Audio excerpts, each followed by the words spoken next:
do you want to speak to the kind of idea of darkness and why you kind of maybe see it as more of a positive than it might look from the outside?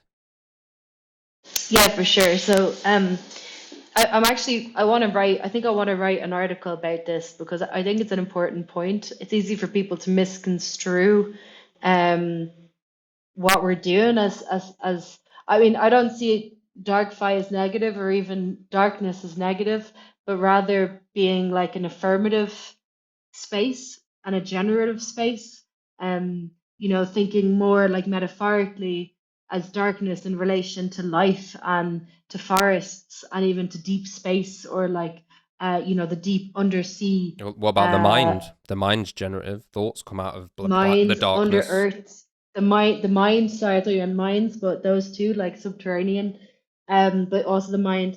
And so that's kind of where I'm drawing from. But then there's also like a kind of deeper point, which is this notion that there is a kind of a civilizational narrative, which is the language, the narrative of kind of similar to this thing about technology. We said there's a propaganda about big tech, which is like technology is just one arc, which is like one progressive arc that has only one direction. And it's similar with technology. It's like, or sorry, with civilization.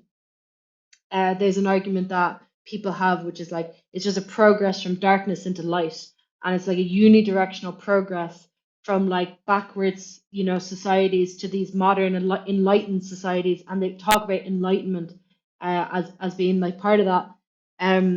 But we're of the perspective that actually um, that this is like a false narrative. This is a propagandistic narrative which conceals like a disdain for the traditional society and the natural society that existed before, and that is like propagandizing the civilization that we have, which is only one kind of civilization.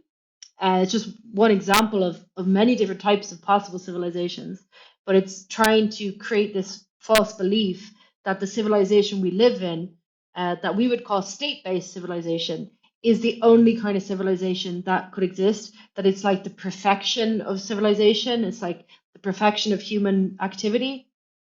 Whereas we see like actually in these like alternative civilizations, these in the kind of underbelly of civilization, the alleys and the crypts and the kind of the underside, that's where the latent potential for new forms of civilization, what we call a democratic civilization, can emerge. So again, and we look to the darkness to find that potentiality, as the darkness being like a place of fertility and rebirth, kind of like the soil inside of a forest. So like where do we look is like anywhere subjugated and persecuted, the kind of blind spots of the civilizational paradigm. And also like we look back in time to the darkness of an earlier age, which prior to like this form of civilization that we have emerging, even 10,000 years ago, like it's the kind of civilization we have now. According to Achelan, it emerged in Mesopotamia 5,000 years ago. But way before then, there was different kinds of civilization which had different logic, and that didn't involve centralized militaries and the monopolization of resources by the state. So that's for us. That's also darkness, and that's what we're trying to like uncover and like within our own research to kind of to learn from these other kinds of civilization. But it's important, and I've spoken about this before in another talk, but I want to break this down in more detail in an article. But what's important is like actually there's this dialectic which we kind of spoken about here, which is like the civilization and the democratic civilization, which is also light and dark in a way in this the way that I'm presenting. What's important is that we don't get stuck within this kind of master slave situation, because what we know from philosophers like Nietzsche is that if we have a master slave dialectic, and the slave seizes the power of the master, it basically just perpetuates the cycle of enslavement, um which, like, that's the outcome we want to avoid. So we actually want to do away with that distinction. And the way that, again, like, looking at Nietzsche is like, like, definitely one of my favorite philosophers. He actually offers solutions for, like, how do we avoid what he calls slave morality. So, like, having this, being, like, trapped in the aesthetics of negativity, and also the politics of negativity that defines itself as the opposite or the adverse of the dominant paradigm.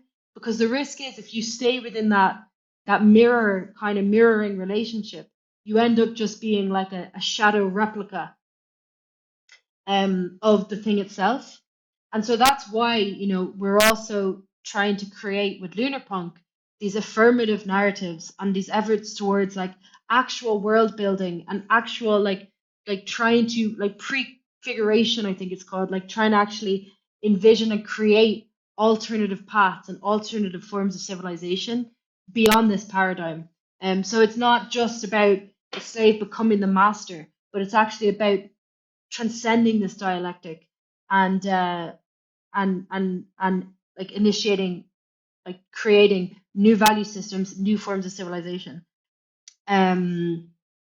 And so the weird paradox of DarkFi is that even though DarkFi is using this aesthetics of dark and etc., it's actually internally, I think, very colorful, and we're going to start to see this, I think, more in some of DarkFi's like aesthetics that it's promoting. It's like there's actually a lot of color, because what we're trying to promote is a shift away from this desert paradigm of, like, masters and slaves towards a forest where this dialectic has been transcended and people have, like, the freedom to create new futures.